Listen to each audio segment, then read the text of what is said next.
What are we doing here? And where are we gonna go? It's like we just woke up one morning, and then it's welcome to the show. Don't ask any questions, just go with the flow. Make as much money as you can, and try your best not to get broke. Copy everything you see on the TV, from the hairstyles to the clothes, and don't think too often, just do exactly as you're told. And if you ever get confused, then just turn towards the alcohol. You'll still hear your thoughts, then just turn up the radio as you learn to live a lifestyle of drugs, sex, and rock and roll. But in all honesty, I just need to know, is there more to the cycle than growing and getting old? Living and dying just to leave behind a happy home and a whole lot of property that somebody else is going to own.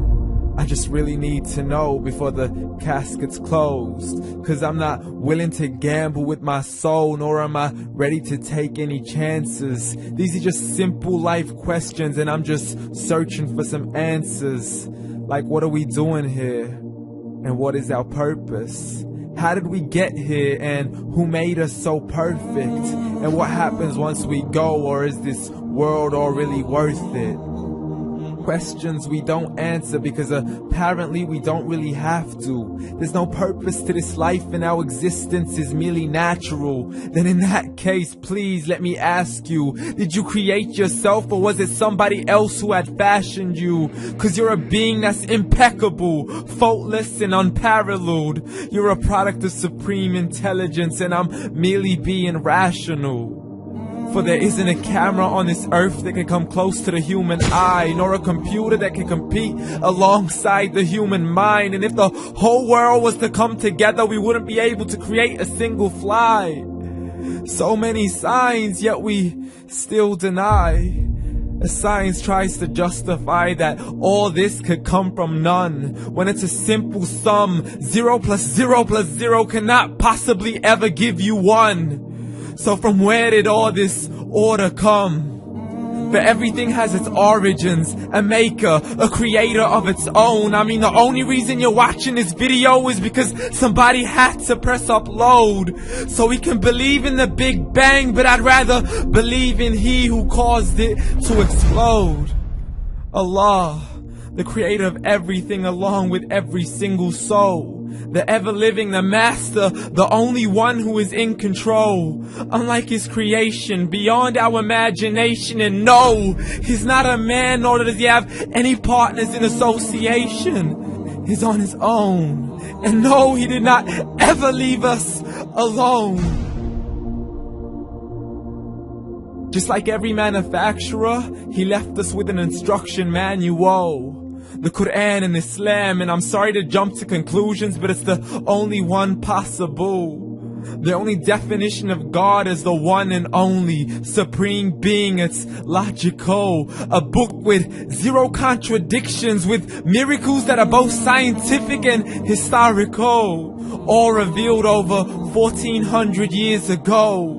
Like the detailed description of the human embryo. The descriptions of the human embryo in the Quran cannot be based on scientific knowledge in the 7th century. To the mountains as pegs holding firm the earth below, and the 2 seas that don't mix in a complete separate flow. To the planets in orbit, alternating night and day as they stay in flow. The expansion of the universe and the creation of everything from H2O.